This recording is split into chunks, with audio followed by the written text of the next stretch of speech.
Hello friends, आज आम polynomial वियोग विषय देखा। कल आम जोग विषय पढ़ी। आज आम पॉलिनोमियल वियोग देखा एवं पिलामाने पॉलिनोमियल जोग जिपरि होता वियोग सेपरि हम। सदृश पदर सदृश पद को ही वियोग करवा। सदृश पद क्या कहुए ना जार चल राशि भेरिएबल सामान थी एवं घात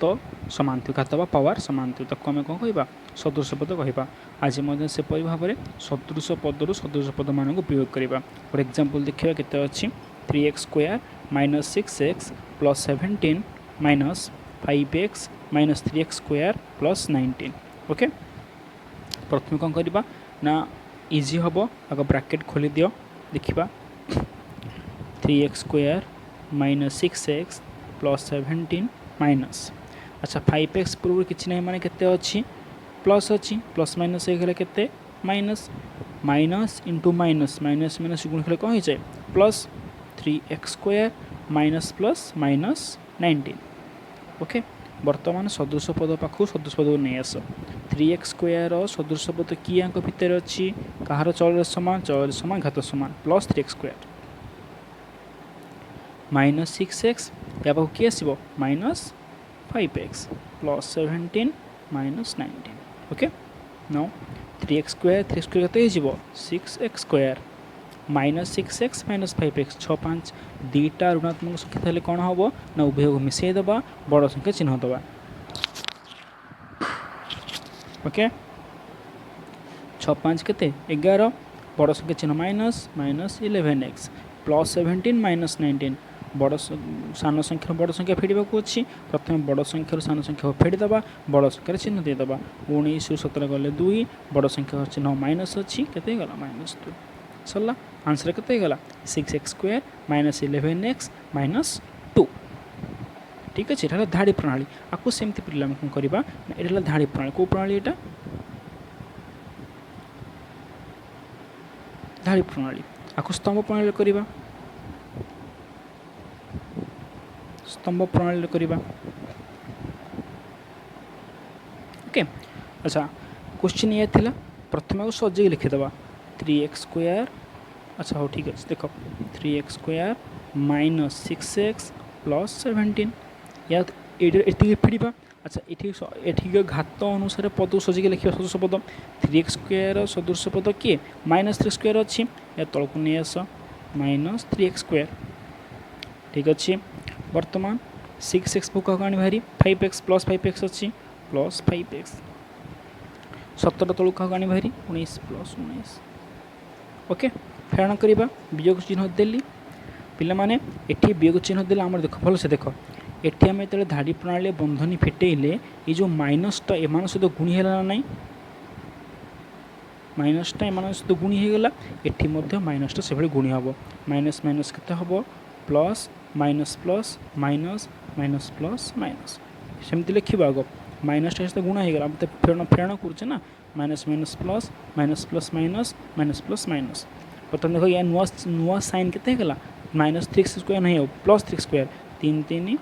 6x² minus minus 11x 17 minus 19 minus 2 देख जे आंसर ये से आंसर। ओके, ये है पॉलिनोमियल वियोग। तो मैंने ये भाव पॉलिनोमियल वियोग अन्य गुड़िया कर गोटे एग्जांपल कर दूँ देख अच्छे question 4x³ - 2x² + 5 - 2x³ - 3 - 5x। Okay, प्रथम कौन करेगा कम bracket पिटेबा 4x³ - 2x² + 5 - 2x³ - +3 - +5x सदृश पद पाख को नहीं आस 4x³ या किए आस -2x³ - 2x² प्लस देख 2x² रखे सदृश पद नहांती तेणुक सेमती रो 2x² 5x + 5 + 3 4 2 गले 2x³ - 2x² + 5x + 8 ये धाड़ी प्रणाली 2x³ - 2x² + 5x + 8 आपको देखिए ना स्तंभ प्रणाली कौन कर प्रथम क्वेश्चन लिखा 4x शुण पे क्वेश्चन धाड़ी प्रणाली स्तंभ प्रणाली कला बेले सदृश पद गुड़ी को सदृश पद पाखे लिख और घात अनुसार सजे लिखे देख 4x³ आग तापर -2x²। अच्छा घात अनुसार सजेबा घात 3 घात 2 गला 1 नंबर घात ना आम पाखे जगह टी छाड़ दियो +5 ठीक अच्छे सेमती माइनस चिन्ह दिहला माइनस करवा आम बर्तमान केते अच्छे फास्ट 2x³ देख ये सेकेंड पार्ट्रे आमर द्वितीय घात किसी ना तो जगह छाड़ दियो पाक पलि आस के -5x या तौक -3 सब घात पाखे घात को सजे सजे लिख जहाद्वारा तुम जो न जानी पार्छ से जगह कौन लिखिद शून्य लिखिदेव +0x प्लस 0x² ठीक अच्छे एवं घात सजे होगला 0 लिखिक असुविधा ना बर्तमान देख माइनस गुणी या तले या पूर्व किसी ना के अच्छी प्लस अच्छी माइनस प्लस के minus minus minus plus minus minus minus plus minus minus plus okay देख 4 ରୁ 2 गले 2x³ माइनस माइनस 2x² ये शून्य मान कि ना से ओल्हे पड़ो एका ओके तापर यहाँ ये 0 मान छाड़ ये प्लस +5x यहाँ माइनस -3 माइनस 3 प्लस हो 5 3 8 +8 आंसर है 2x³ -2x² +5x +8 यहाँ तुम पॉलिनोमियल वियोग समस्ते 3b कर 3b पॉलिनोमियल वियोग तुम 3b अच्छे ये पॉलिनोमियल वियोग ओके पॉलिनोमियल वियोग समस्ते कर आसंता काले गुणन विषय देखा थैंक यू।